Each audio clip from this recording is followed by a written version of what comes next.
Voilà, bonjour et je suis content que vous êtes toujours là, toujours intéressé par Abraham parce qu'on va bien continuer avec Abraham. Il va encore nous occuper pendant cette année en espérant qu'on arrive au bout de son histoire. Moi, je l'espère parce que je suis censé ensuite mettre tout ça par écrit pour que ça devienne un commentaire, que c'est un commentaire lisible.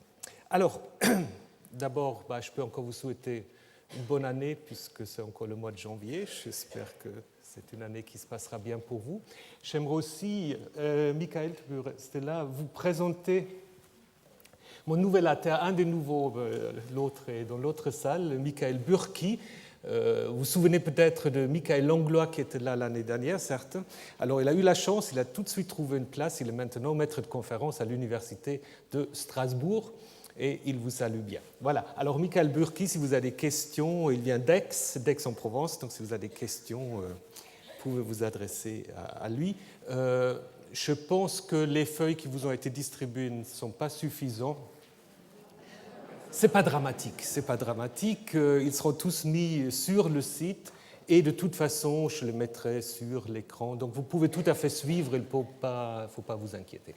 De toute façon, ce que j'aimerais faire tout d'abord, c'est un petit rappel, parce que ça fait quand même un moment, et puis peut-être des gens qui sont là pour la première fois, un petit rappel de ce que nous avons vu l'année dernière pour que vous pouvez prendre la balle au bond, puisque nous allons, dans la deuxième partie de cette première leçon, nous intéresser à Sodome et Gomorrhe. Mais pour bien comprendre cela, il faut avoir un petit souvenir de ce que nous avons déjà fait. Donc nous nous sommes interrogés l'année dernière sur la figure d'Abraham qui est vraiment la figure qui réunit les trois religions monothéistes, certes de manière différente. On va insister dans le judaïsme, dans le christianisme et dans l'islam sur des aspects différents de ce patriarche, mais en même temps, c'est quand même cette figure-là, contrairement à Moïse, contrairement à Jacob, contrairement bien sûr à Jésus ou d'autres,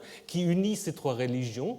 Et cela tient probablement du récit biblique lui-même qui, en fait, est tellement diversifié que les trois religions, selon leur sensibilité, puissent trouver leur image ou leurs images au pluriel d'Abraham. Nous avons vu qu'Abraham est typiquement un ancêtre, c'est-à-dire ce n'est pas une figure historique, peut-être il y avait eu un Abraham historique, on ne le sait pas, c'est une figure de légende qui échappe à l'historien. Donc il faut abandonner la quête d'un Abraham qui se promène au deuxième millénaire avec ses chameaux. Ça ne nous aide pas dans la compréhension de nos récits.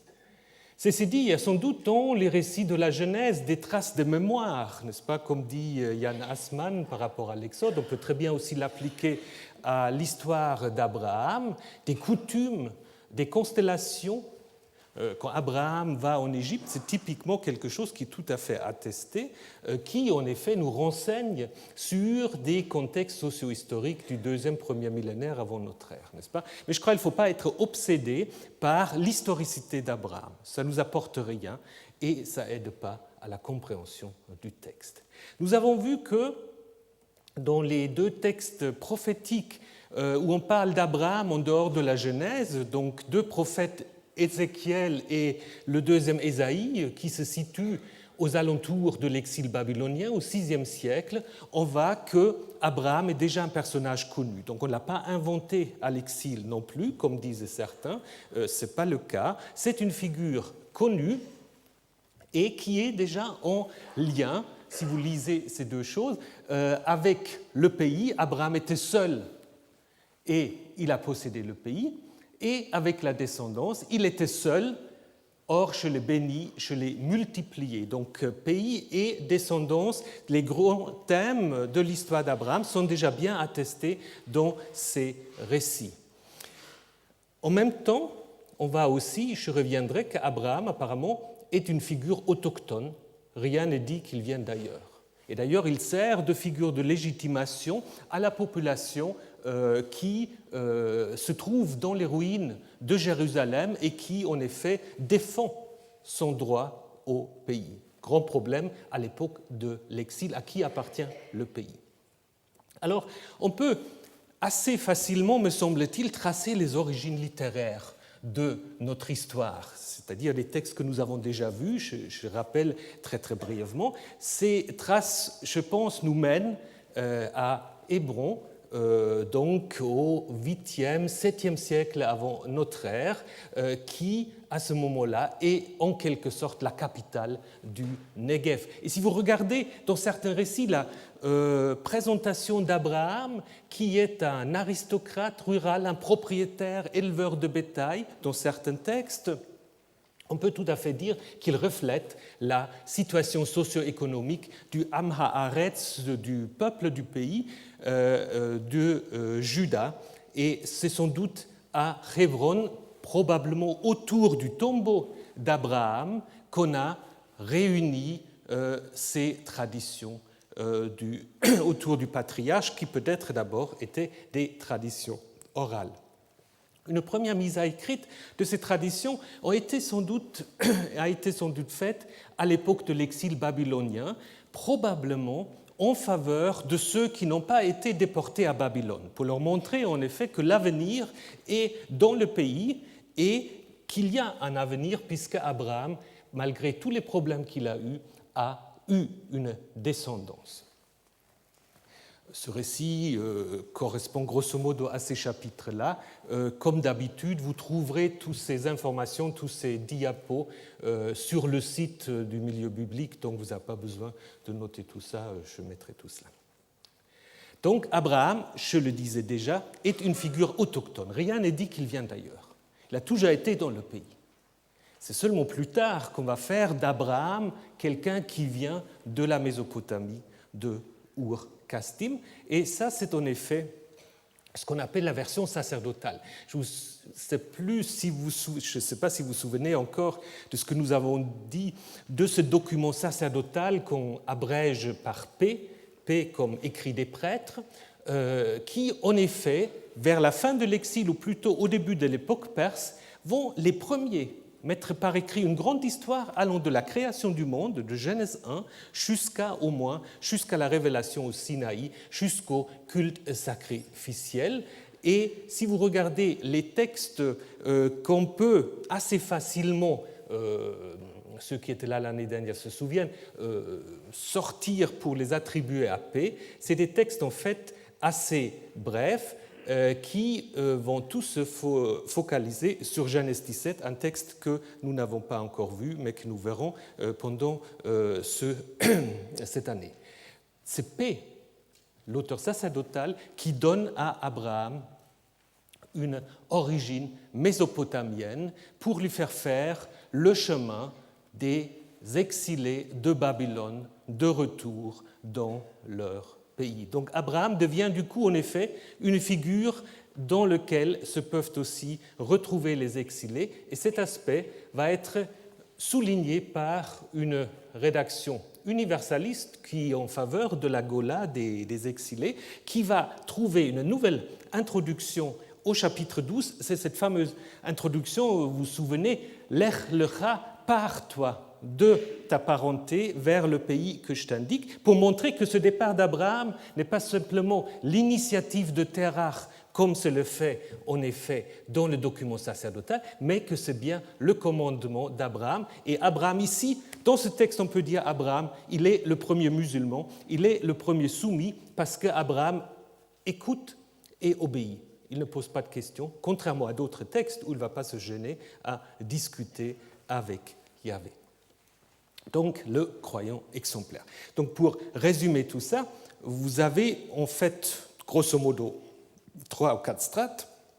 Le récit ancien, la version sacerdotale qui à l'origine était indépendante, la rédaction universaliste qui a peut-être fait le lien entre les deux, et ensuite des ajouts divers. Je vous rappelle très très brièvement les textes que nous avons déjà vus, les textes anciens. Genèse 12, c'est le texte qui relate la descente d'Abraham en Égypte. Vous vous souvenez de ce texte parce qu'il nous a occupé pas mal de temps, où Abraham n'hésite pas à vendre Sarah au harem du Pharaon. Et nous avons vu en fait comment ce texte va jouer avec la tradition de l'Exode pour presque construire un anti-Exode en montrant en effet que le Pharaon, c'est le bon, et Abraham joue le rôle un peu ambigu, n'est-ce pas, puisque c'est Pharaon, contrairement au Pharaon de l'Exode, qui va écouter dès qu'il est frappé par Yahvé, et c'est lui qui va laisser partir, avec la même racine shalach, Abraham d'Égypte. Donc avec le message que Abraham doit rester dans son pays et pas descendre en Égypte, peut-être même une polémique contre la diaspora égyptienne qui s'installe dans le delta à partir des événements de 587.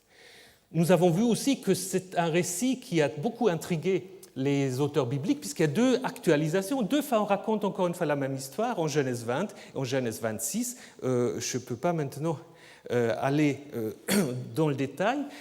Ça montre en effet que pour l'intelligence du Pentateuque, l'idée qu'un récit peut être réécrit, réactualisé, n'est pas du tout quelque chose qui est gênant. Au contraire, il y a une conception dynamique du canon de la Torah, à savoir qu'on intègre en fait les récits anciens avec leurs interprétations. On ne garde pas les derniers en disant les autres ils sont plus valables. On garde en fait tout le processus de écriture, réécriture, interprétation sur lequel en fait le judaïsme va naître, n'est-ce pas ?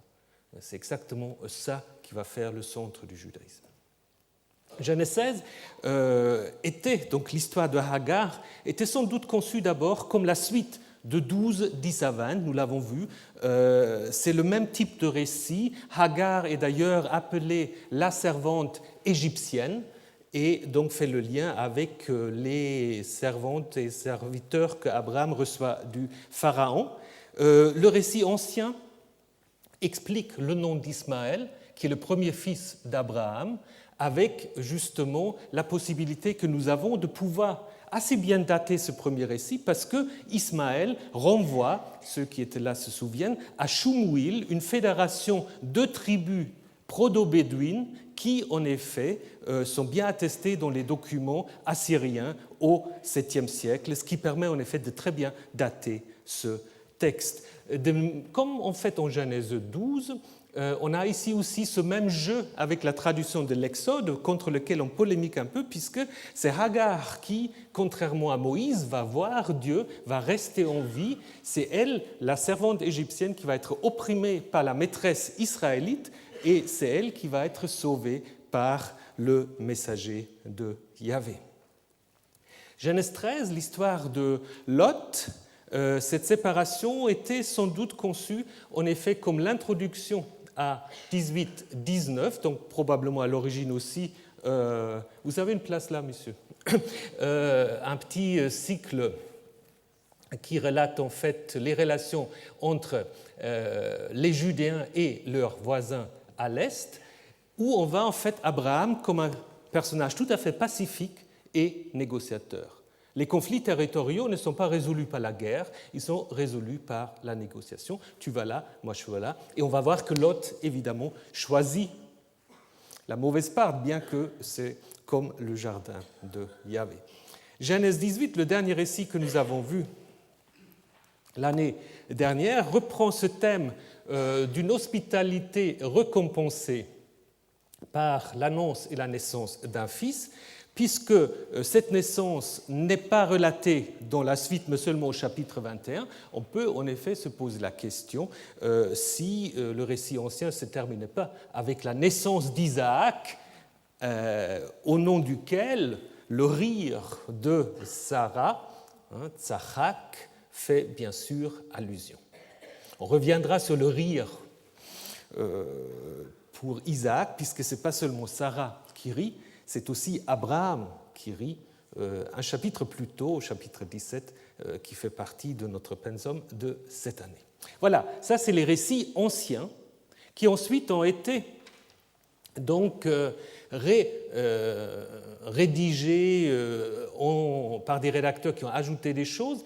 Il y a eu d'abord, par contre, cette version sacerdotale de l'histoire d'Abraham qui, comme je vous le disais, si vous avez vraiment rien à faire, ce que vous pouvez faire, c'est de prendre tous les versets qui sont attribués à P, que je vous ai mis donc à disposition sur le site, et vous les lisez à la suite.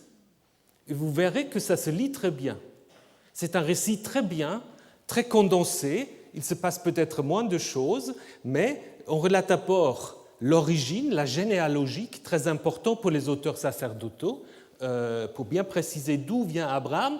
Nous avons vu que dans cette généalogie, il y a beaucoup d'allusions au culte lunaire, lié peut-être à Haran, peut-être aussi une opposition à la stérilité de Sarai, n'est-ce pas, puisque la lune symbolise la fertilité. Ensuite, très brièvement, on relate l'arrivée d'Abraham au Canaan, sa séparation avec Lot, la naissance d'Ismaël qui, dans la version sacerdotale, naît dans la maison d'Abraham, sans que Hagar s'enfuie, ça se passe très très calmement, et tout en fait pointe vers le grand chapitre. Là, tout d'un coup, ça devient beaucoup plus long, beaucoup plus précis. L'alliance avec Abraham liée à la circoncision, Genèse 17, un texte que nous allons voir cette année. Et finalement, donc, cette rédaction qui peut-être a fait le lien, qui a pris le rouleau contenant le texte sacerdotal, l'autre rouleau contenant le récit plus ancien, et qui les a combinés. Nous connaissons des telles stratégies littéraires, et qui fait en fait d'Abraham, avec ce récit de vocation, aussi le remplaçant du roi. Après la fin de la royauté, c'est Abraham en fait qui reçoit les titres des rois, le nom qui sera rendu grand par Dieu est typiquement une promesse faite au roi. Maintenant, c'est une promesse qui est faite à Abraham. Abraham devient une figure universelle puisque, et de nouveau ça explique beaucoup aussi dans la carrière d'Abraham, en toi se baigneront tous les peuples toutes les nations, tous les peuples de la terre. Évidemment, ça montre déjà cette ouverture de la figure du patriarche. Les itinéraires qui suivent mettent en parallèle Abraham et Jacob, puisque Abraham va visiter tous les lieux, Sichem, Bethel notamment, qui normalement ou qui traditionnellement sont liés à la figure d'Abraham. Et puis là, j'ai une question, si vous avez des idées, dites-le. Cette discussion dont nous avons parlé en clôture l'année dernière entre Abraham et Yahvé sur le fait ou sur la justice divine, est-ce que quelques justes peuvent sauver une ville, n'est-ce pas, qui précède en fait l'histoire de Sodome, est-ce que c'est à mettre au même niveau ou non? Il y a beaucoup de choses qui plaident en faveur de cela, parce qu'il y a un renvoi précis à Genèse 12.3, avec cette idée que Abraham est celui que Dieu se choisit. Abraham est celui qui, avant Moïse même, dans ce texte, connaît déjà la loi. Donc il y a là un renforcement de la figure d'Abraham. En même temps, là, c'est un Abraham qui discute, qui obéit pas comme il le fait en Genèse 12. Donc je suis encore un peu hésitant où exactement mettre ce texte. Voilà, on peut laisser cette question ouverte. Voilà ce que nous avons vu l'année dernière pour ceux qui étaient là.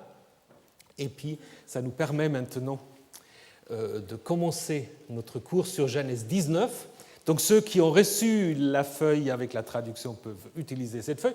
Les autres, ne vous inquiétez pas, je mettrai cela sur l'écran et ça vous permettra très facilement de suivre notre cours. Voilà. Alors, donc, petit rappel, dans l'histoire d'Abraham, cette histoire de la destruction de Sodome est précédée par la discussion entre Yahvé et Abraham sur la justice divine qui, en effet, interrompt deux récits qui sont construits un peu en parallèle. Le récit de l'hospitalité d'Abraham qui mène à la promesse du Fils, et ensuite le récit de l'hospitalité de Lot qui mène aussi à des naissances, mais qui se passe un peu différemment. Nous allons le traduire. Les deux messagers arrivèrent à Sodome le soir et Lot était assis à la porte de Sodome. Lot vit, se leva à leur rencontre et se prosterna face contre terre. Les deux messagers, on peut se poser la question si c'est en effet une retouche, parce que normalement le texte parle simplement des hommes, n'est-ce pas? Ici, il y a un duel où on dit les deux messagers, probablement pour faire une harmonisation avec ce récit de la discussion entre Yahvé et Abraham, parce que si vous vous souvenez de ce texte, d'abord il y avait les 3 hommes qui étaient chez Abraham, et tout d'un coup, on comprend que les 3, ça fait 1 et 2, c'est-à-dire Yahvé reste avec Abraham pour discuter, et puis les 2 autres vont déjà vers Sodome, n'est-ce pas? Et puis le rédacteur s'est peut-être inspiré de cela, mais peut-être dans le récit ancien, cette discussion n'était peut-être pas encore connue, puisque dans la suite on parle presque toujours simplement de anachim, des hommes, sans préciser combien. Parfois vous avez des traductions qui sont un peu traîtres parce que ils vous mettent tout le temps les 2 hommes, mais ce qui n'est pas le cas, au moins dans le texte hébreu vocalisé. Il dit, « Voici donc, mes seigneurs, tournez-vous vers la maison de votre serviteur, passez-y la nuit et lavez vos pieds. Vous vous lèverez tôt et reprendrez votre route. » Ils dirent, « Non, c'est dehors que nous passerons la nuit. » Mais il les pressa fortement, alors ils se tournèrent vers lui et vinrent dans sa maison. Il prépara pour eux un festin, il avait fait cuire des pains sans levain, et ils mangèrent. Il n'était pas encore couché que les hommes de la ville, les hommes de Sodome, encerclèrent la maison. Depuis l'adolescent jusqu'au vieillard, toute la population sans exception. Ils appelèrent Lot et lui dirent « Où sont les hommes qui sont venus chez toi cette nuit? Fais-les sortir vers nous, pour que nous les connaissions. » Vous allez voir, la traduction de se connaître pose quelques questions. Lot sortit vers eux à l'entrée. Il avait fermé la porte derrière lui, on peut aussi traduire tout en fermant la porte, donc c'est quelque chose qu'il fait en même temps. Alors, dans le Pentateuque samaritain, on a un pluriel, ils avaient fermé la porte, donc là apparemment l'idée c'est pas Lot qui ferme la porte, les invités ferment la porte derrière. Il dit, « Mes frères, ne faites rien de mauvais. Voici donc chez 2 filles qui n'ont pas connu d'homme, je veux bien les faire sortir vers vous, et vous le ferez ce qui est bon à vos yeux, seulement ne faites rien à ces hommes, car ils sont venus à l'ombre de mon toit. » Ils dirent, « Dégage. » Puis ils dirent, « Cet individu, oui, il faut le traduire comme ça, c'est assez cru. Puis ils dirent, « Cet individu est venu pour séjourner comme immigré, puis il fait le juge. » Voilà un discours qu'on connaît. « Maintenant, nous allons te traiter pire qu'eux. » Ils pressèrent l'homme, Lot, fortement et s'approchèrent pour briser la porte. Le deuxième « ils dirent » manque dans la Septante, c'est peut-être en effet une omission délibérée parce que c'est un peu lourd ce deuxième « ils dirent », mais ça ne change pas grand-chose. Les 2 hommes étendirent leurs mains, et les hommes, pardon, non, je suis déjà victime de cette traduction, les hommes étendirent leurs mains et firent entrer Lot vers eux dans la maison, tout en fermant la porte. Quant aux hommes qui se trouvaient à l'entrée de la maison, ils les avaient frappés d'aveuglement, depuis le plus petit au plus grand, de sorte qu'ils se fatiguèrent pour trouver l'entrée. Les hommes dirent à Lot, « Qui se trouve encore ici avec toi? Un gendre, tes fils, tes filles, tout ce qui est à toi dans la ville, fais-le sortir de ce lieu. » Si vous regardez ce texte, c'est aussi un peu curieux, le fait qu'un gendre vient avant tes fils et tes filles. Normalement, on commence avec les fils, les filles, éventuellement les gendres. Bon. C'est certainement la retouche d'un copiste qui veut en effet préparer le verset 14 où Lot va en effet aller vers les gendres qui ne vont justement pas l'écouter. En effet, donc c'est toujours le discours des hommes, en effet, nous allons détruire ces lieux, car le cri à leur sujet. Donc là, vous avez un singulier qui passe au pluriel, ce qui ne pose pas de problème, parce que le lieu implique une collectivité, donc le pluriel s'adresse aux habitants ou concerne les habitants de ce lieu. Car le cri à leur sujet est grand devant Yahvé, et Yahvé nous a envoyés pour le détruire. Lot sortit et parla à ses gendres qui étaient sur le point de prendre comme femmes et filles. Il dit, « Levez-vous, sortez de ce lieu, car Yahvé est sur le point de détruire cette ville. » Mais il fut aux yeux de ses gendres comme un plaisantin. Et on retrouve la racine tsachak, le rire de Sarah, maintenant le rire des habitants de Sodome. L'aurore était montée. Les messagers pressèrent Lot, disant, « Lève-toi, prends ta femme et tes filles qui se trouvent ici, pour que tu ne sois pas anéanti par la faute de la ville. La Septante rajoute encore prends tes filles et sors d'ici, mais ce n'est pas, à mon avis, nécessaire. Mais il tarda. Alors les hommes saisirent sa main, la main de sa femme et la main de ses 2 filles, à cause de la miséricorde de Yahvé à son égard. Il les fit sortir et les déposèrent à l'extérieur de la ville. Et comme ils le firent sortir à l'extérieur, il dit, tout d'un coup il y a un « il » au singulier, sauve-toi pour ta vie, ne regarde pas derrière toi et ne t'arrête pas dans tout le district, vers la montagne sauve-toi pour que tu ne sois pas anéanti. Alors là, ce « il » est un peu curieux, c'est pour cela beaucoup de versions, la Septante, Syriaque, la Vulgate, ont tous le pluriel, mais c'est clairement une harmonisation. Donc là, tout d'un coup, le « il » probablement on fait penser à Dieu lui-même. Pareil pour la suite. Lot leur dit, non, mon Seigneur. Donc là, les massorètes ont vocalisé comme le Seigneur avec un S majuscule, donc Adonai et pas Adoni. Donc eux, évidemment, ont pensé à Yahvé. Évidemment, dans le texte non vocalisé, on ne peut pas le savoir. Ça peut être un seigneur quelconque, n'est-ce pas? Les massorètes qui nous ont vocalisé le texte ont évidemment compris qu'il s'agit bien de Dieu. Nous avons vu, si vous vous souvenez, le même phénomène en Genèse 18, lorsque Abraham s'adresse en fait à ses invités.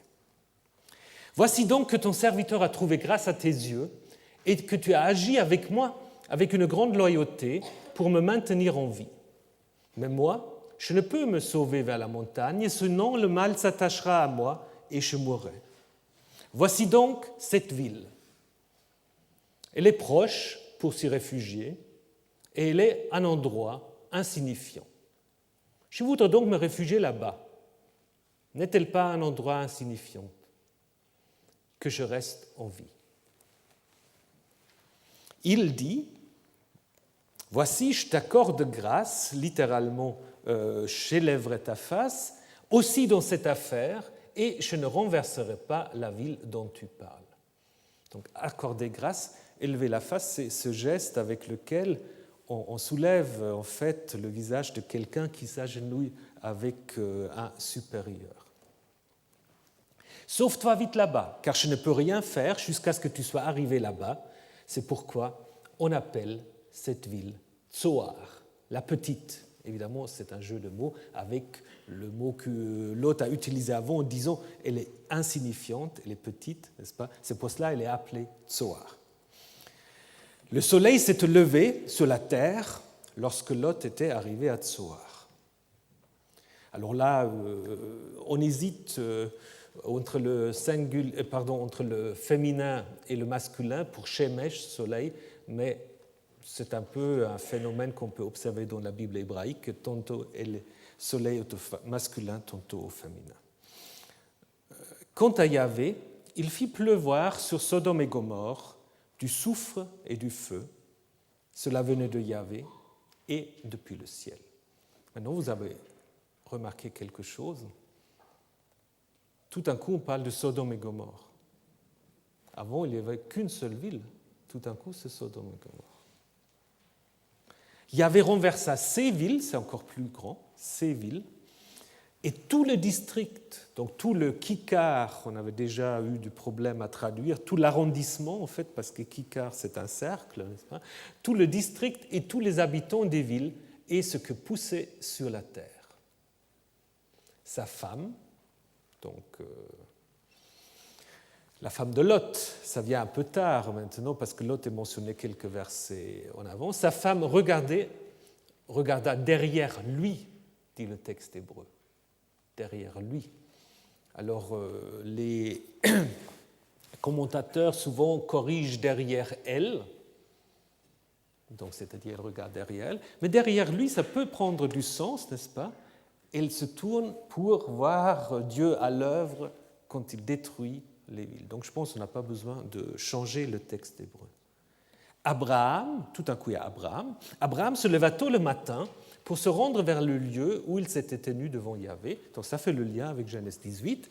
Il regarda sur Sodome et Gomorrhe et sur toute la surface de la terre du district et il vit. Voici une fumée monta de la terre comme la fumée d'une fournaise. Lorsque Dieu détruisit les villes du district, Dieu se souvint d'Abraham et il laissa s'enfuir Lot du milieu du renversement lorsqu'il renversa les villes dans lesquelles Lot avait habité. Si vous avez bien suivi, là il y a aussi quelque chose de curieux. Tout à l'heure on nous a dit qu'il y a du feu, du soufre qui tombe du ciel. Maintenant on parle d'un renversement. C'est un peu autre chose, n'est-ce pas? On renverse. Et ce verset-là, ça résume toute l'histoire en un seul verset.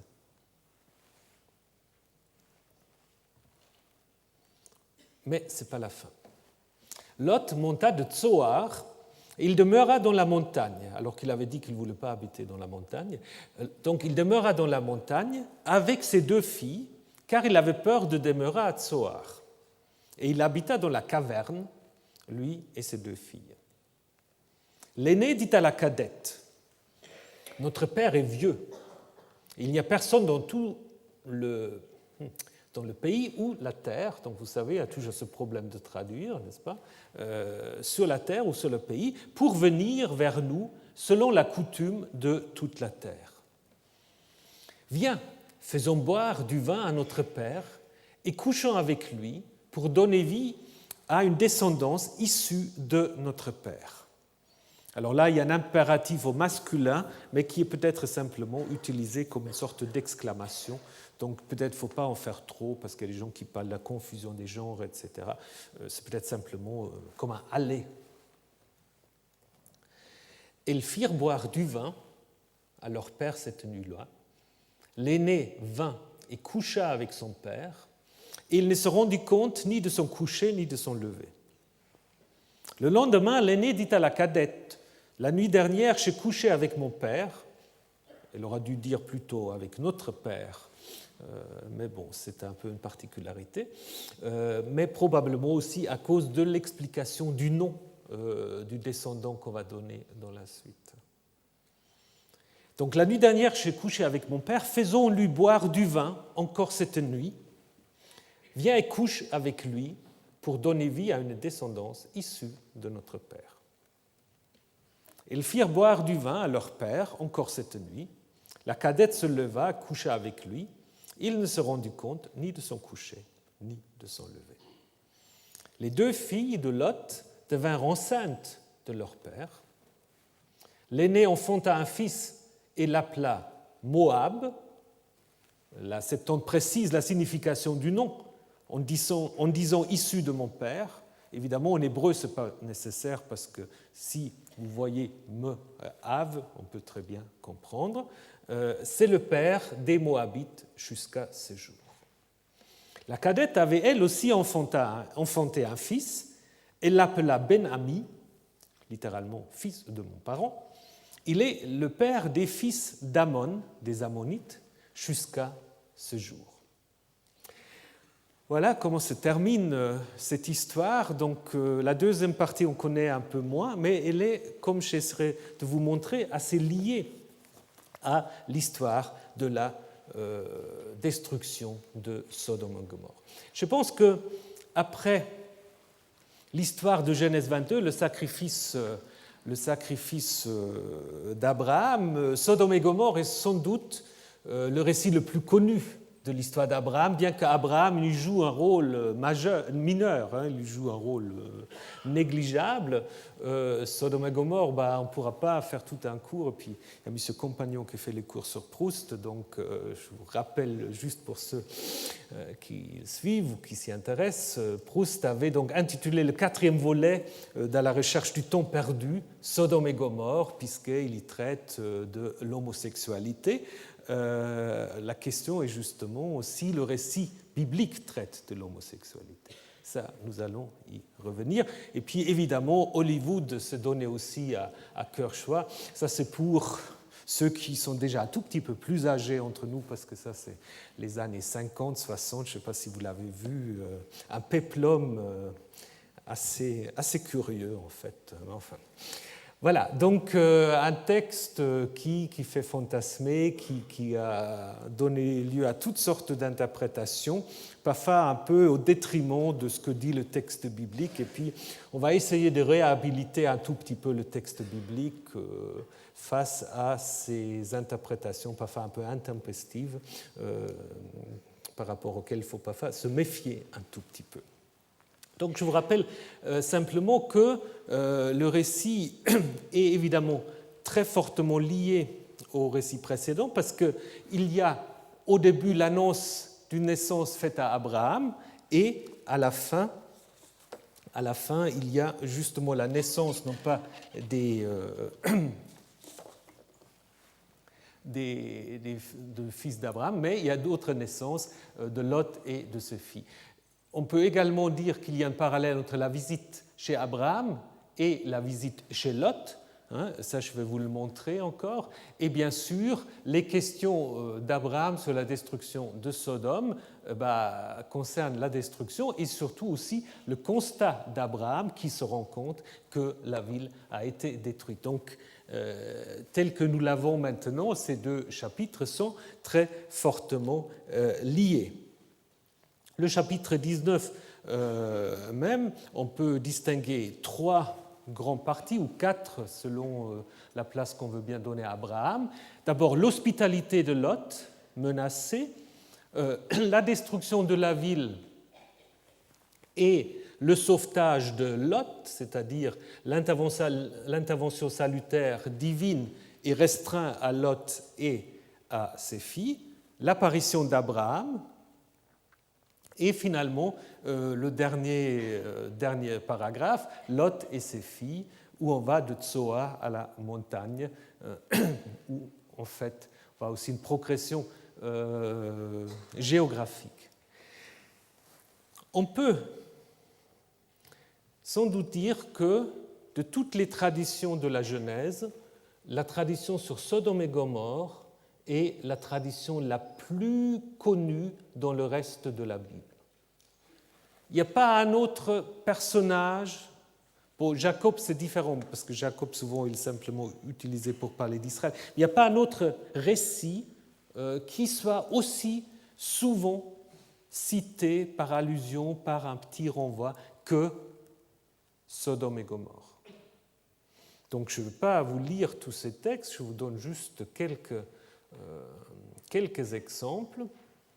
C'est surtout chez les prophètes, mais pas exclusivement, où on veut en effet dire un jugement horrible. C'est Moab, par exemple en Sophonie, Moab deviendra comme Sodome et les fils d'Ammon comme Gomorrhe, ce qui est d'ailleurs assez intéressant parce que Moab et les Ammonites sont mis en parallèle aussi avec Sodome et Gomorrhe dans Genèse 19. N'est-ce pas? Ou la pire des choses qui peut arriver, tes vignes ou leurs vignes seront des vignes de Sodome, des plantations de Gomorrhe. Et même si Yahvé nous avons laissé quelques réchappés, nous serons comme Sodome, semblables à Gomorrhe. Donc vous voyez que ces renvois, en fait, concernent toujours l'idée d'une catastrophe, d'une destruction. Ce qu'on peut observer aussi, c'est que, en fait, c'est probablement une tradition qui, à l'origine, n'a rien à voir avec Abraham, parce que dans tous ces textes, Abraham n'apparaît jamais. Une fois apparaît Moab et Ammon, donc il y a peut-être plus de liens encore avec Lot, la tradition de Lot, ancêtre des Moabites et des Ammonites, qu'avec Abraham. Donc le lien entre Sodome et Gomorrhe et Abraham est apparemment pas originel. On peut aussi observer que certains de ces renvois sont presque proverbiales parce qu'on trouve toujours cette expression comme le renversement de Sodome et Gomorrhe. Ce sera comme Sodome et Gomorrhe renversés par Dieu, comme il fut lors du renversement de Sodome et Gomorrhe, et ainsi de suite. On trouve presque toujours Sodome et Gomorrhe, parfois Sodome tout seul, Gomorrhe par contre jamais seul. Alors, Donc nous avons là apparemment affaire à une tradition donc, du renversement, d'un jugement divin que Meferat Sodom veut Amora en hébreu, Amora, je dirais 2 mots sur l'étymologie, qui en effet renvoie à une catastrophe, c'est ainsi que le grec l'a toujours traduit, avec catastrophé, donc ce mot hébreu de renversement, hafar, devient en grec la catastrophé, le renversement. Donc nous avons là apparemment affaire à une tradition d'une sorte de destruction comparable au déluge. D'ailleurs, si vous lisez dans le Nouveau Testament le 2e épître de Pierre, on voit que les 2 histoires sont mises en parallèle, le déluge et Sodome et Gomorrhe. Donc, Genèse 19, le texte que nous avons, c'est une mise en narration de cette expression proverbiale. Peut-être ce qu'on avait au début, c'était simplement cette expression. Quand on voulait annoncer un jugement, on disait « ce sera comme le renversement de Sodome et Gomorrhe, ce sera comme la destruction de Sodome et Gomorrhe ». Et lorsqu'on a collecté les histoires sur Abraham et sur Lot, on s'est dit il faut aussi raconter qu'est-ce qui s'est passé à Sodome et Gomorrhe, et bien sûr aussi en lien, nous l'avons déjà vu en travaillant sur Genèse 13, pour expliquer en fait cet état totalement désolé autour de la mer morte. N'est-ce pas ? Donc ça, c'est certainement aussi quelque chose qui a tellement intrigué les anciens qu'il fallait y trouver un récit. Alors, pour construire ce récit, on a utilisé toutes sortes de traditions.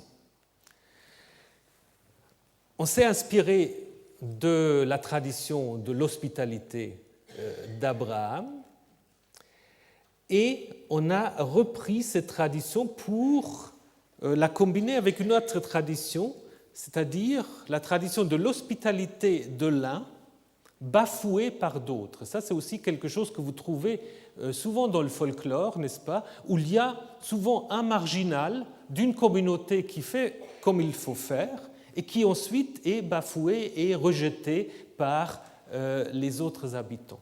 Vous avez d'ailleurs dans la Bible une histoire qui est tout à fait comparable à Genèse 19. C'est d'ailleurs assez facile à retenir parce que c'est aussi un chapitre 19, c'est dans le livre des Juges. Bon, c'est peut-être un peu petit et puis on ne va pas aller dans tout le détail, mais si vous lisez ce texte dans le livre de Juges, vous avez exactement le même déroulement. Vous avez l'arrivée des invités, des gens qui sont au passage, et vous avez un seul de la ville qui les accueille. C'est le Lévite qui vient avec sa concubine et ses serviteurs qui est accueilli en Juge 19 par un vieillard.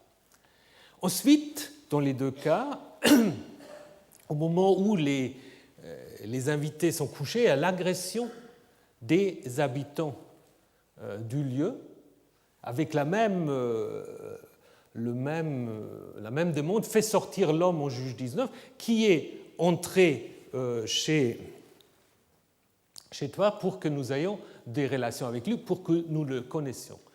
De nouveau, on a dans les 2 cas une offre de Lot qui en fait propose à la place des invités d'offrir une fille, le refus, la menace des habitants, ils ne voulurent pas écouter, et finalement l'intervention des invités. En Genèse 19, ça se passe bien, en Juge 19, ça se passe très mal, parce que c'est la concubine du Lévite, finalement, qui va être violée et qui va mourir de ce viol. C'est une histoire tout à fait horrible, qui va mener ensuite à une guerre contre les Benjaminites. Ce n'est pas notre sujet, seulement c'était pour vous montrer que, en fait, vous avez là la même structure narrative dans les 2 récits. Et évidemment, il y a un lien littéraire entre les deux. Dans quel sens, ça on peut encore discuter. Est-ce que c'est Genèse 19 qui a repris Juge 19 ou est-ce que c'est Juge 19 qui a repris Genèse 19? Ça, évidemment, vous allez vous en douter que les deux possibilités sont défendues. Il me semble qu'il est plus logique de prendre Juge 19 comme dépendant de Genèse 19. Donc c'est Juge 19 qui est probablement plus récent et qui applique en fait le comportement de Sodome à une tribu d'Israël, Benjamin, qui symbolise probablement le nord et qui explique pourquoi le nord finalement est rejeté par Yahvé. Voilà, revenons maintenant à notre histoire. Donc, si vous regardez le texte, si vous l'avez encore en tête, si vous l'avez sur vos feuilles, vous rendez peut-être compte qu'il n'est sans doute pas écrit d'un seul trait, c'est-à-dire il y a une histoire. On peut voir qu'il y a des tensions, il y a des différences de style, donc le premier récit était sans doute un peu différent de ce que nous avons maintenant. Alors, parmi les observations que nous pouvons faire, je vous nomme les suivantes.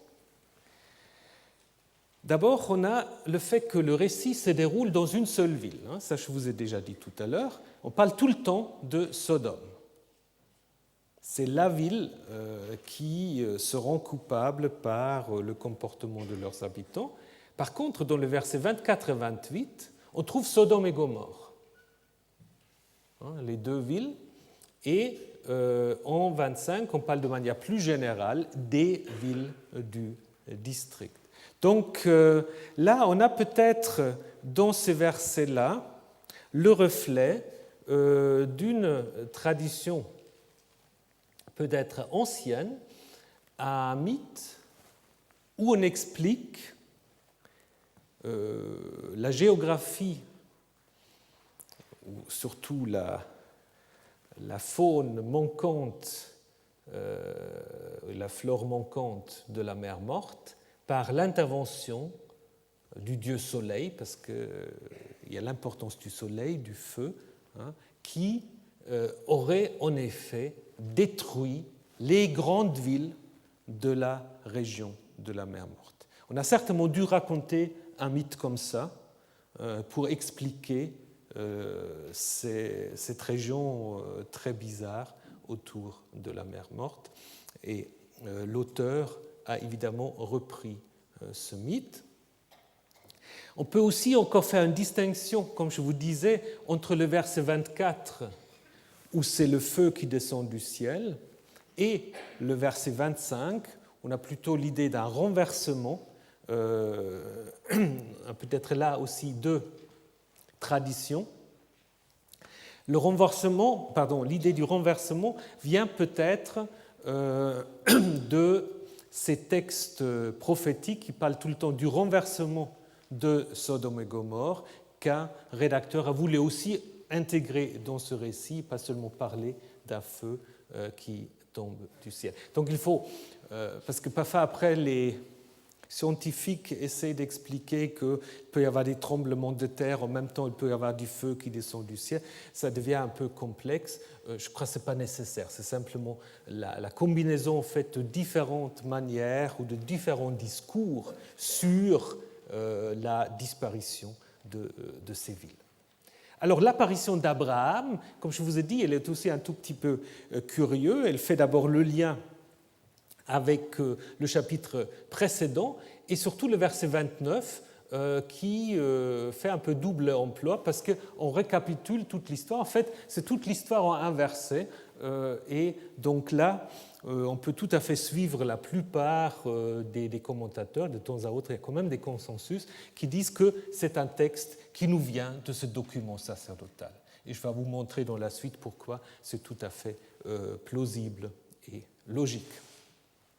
D'ailleurs, les villes dans lesquelles Lot avait habité, ça c'est une expression un peu curieuse, il renversa les villes dans lesquelles Lot avait habité, alors que dans le récit, il habite dans une seule ville.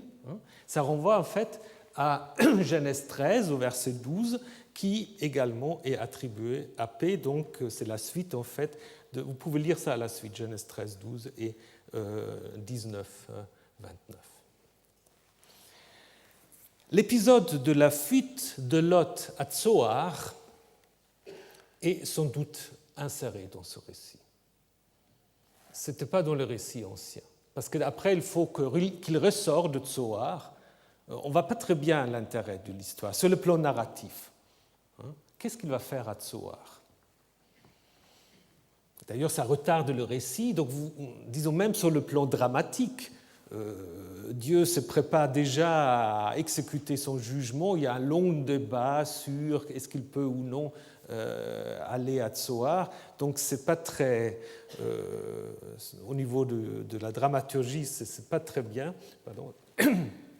Donc, je pense, et vous pouvez faire l'exercice, vous enlevez ces versets, ça se lit très bien. Donc, apparemment, on a inséré ce petit récit pour expliquer une chose, en fait, que la ville de Tsoar était encore existante au moment où on a écrit ce récit. Donc on raconte la destruction de la région autour de la mer Morte, mais il y a une ville apparemment qui est habitée, qui est bien attestée dans les récits bibliques, mais qui est aussi encore attestée dans la fameuse carte de Madaba. Je ne sais pas s'il y a des gens qui l'ont déjà vue. C'est en fait la carte la plus ancienne de la Palestine, du VIe siècle, elle est un peu abîmée, c'est une mosaïque. Et là, on voit très bien, en fait, sur cette carte, Tsoar. Donc là, c'est la mer Morte. Il faut vous le montrer comme ça. Et donc Tsoar sur la partie sud-est. Donc au VIe siècle, il y avait encore une ville de Tsoar et plusieurs textes prophétiques en parlent. Donc c'est en effet sans doute le but de cette insertion de dire qu'il y avait cette ville qui était là, qui a survécu à la catastrophe parce que Yahvé avait permis à Lot de se réfugier, donc probablement une ville qu'on peut identifier à cette ville qui s'appelle en arabe Gor al-Safi et qui se trouve justement à cet endroit. Alors, pour continuer dans les questions diachroniques, il y a des gens qui pensent que toute l'histoire de l'agression des Sodomites, des habitants de Sodome, sera également un ajout. Savoir que le récit ancien aurait eu simplement l'arrivée des gens chez Lot, au verset 3, et après ils arrivent chez Lot et disent, voilà, maintenant nous allons détruire la ville. Et puis on détruit la ville. Ça se peut, mais du coup, il manque un peu quand même l'explication de la faute de la ville qui justifie la destruction. Et il manque aussi un peu la tension du récit. Donc je ne pense pas qu'il faut enlever ce verset-là. Donc je pense que le récit primitif, vous le trouvez grosso modo dans ces versets-là. D'abord peut-être un récit qui était indépendant du cycle d'Abraham. Ensuite, on a rajouté le verset 25 pour faire le lien avec l'expression du renversement de Sodome et Gomorrhe. On a ajouté l'étiologie de Tsoar, le lien avec l'histoire d'Abraham, et puis en parallèle, on avait la petite notice sacerdotale qui faisait originellement suite de 13 à 12. Voilà ce que je vous propose. Évidemment, ça reste hypothétique, mais je crois qu'avec cela, on peut assez bien en fait comprendre comment ces récits sur le plan littéraire a vu le jour. Maintenant, regardons encore quelques détails. Je pense qu'il faudra reprendre un petit peu la semaine prochaine, mais j'aimerais quand même dire quelques mots. D'abord, sur le début, les hommes et les anges, je vous ai déjà dit que là, nous avons sans doute affaire à une harmonisation, n'est-ce pas ? Parce que le récit ancien parle en fait toujours des hommes. On ne précise pas le nombre de ces hommes, alors que les deux, évidemment, veulent faire le lien. Mais le lien, sans doute, n'est pas originel. On a toujours fait remarquer qu'il est très très difficile, c'est pas difficile, c'est impossible en fait, de faire le chemin de Hébron, de Mamré, où il se trouve au chapitre 18, jusqu'à la partie sud de la mer Morte, avec une différence de 1300 mètres en quelques heures, comme on devrait le faire si on suit la chronologie du récit, n'est-ce pas? Donc ça, ce n'est pas possible. Donc ça montre aussi que, évidemment, nous avons là à l'origine un récit indépendant. Le cadre chronologique est très serré parce que tout se passe en 24 heures. On arrive chez Lot le soir, après l'agression. La sortie de la ville de Lot se passe au moment de l'aurore, la destruction au lever du soleil, et le matin, on a l'arrivée de Abraham. Quelques mots sur l'étymologie, qui est très incertaine. Donc là, on peut encore écrire des thèses, mais je ne sais pas si on peut vraiment trouver la solution. Sodome, on a proposé beaucoup de choses. Donc apparemment, ce sont des noms, comme me disait mon collègue Durand, il n'y a pas fait des noms propres, on reste un peu coincé si on veut trouver des étymologies, parce que voilà, les noms sont là et puis on ne sait pas d'où ça vient. Alors, Sodome, on a essayé de trouver une racine qui pourra signifier le champ fertile, peut-être. Gomorre, on a proposé lieu englouti d'une racine arabe, Ammar. En fait, en hébreu, c'est Amora. Alors, je ne sais pas, est-ce que vous croyez qu'il y a un lien avec la moutarde Amora? Je ne sais pas, parce que parfois, ces noms de moutarde et ces trucs-là, je me demande aussi d'où ça vient. C'est très curieux, en fait. Mais bon, on ne sait pas. Alors, on ne sait pas. Disons, de toute façon, s'il y a un lien, ça vient dans l'autre sens. Bien. Alors, l'auteur qui construit le récit met en parallèle, ça je vous ai déjà dit, l'hospitalité d'Abraham et celle de Lot. Maintenant, donc il y a beaucoup de choses qui sont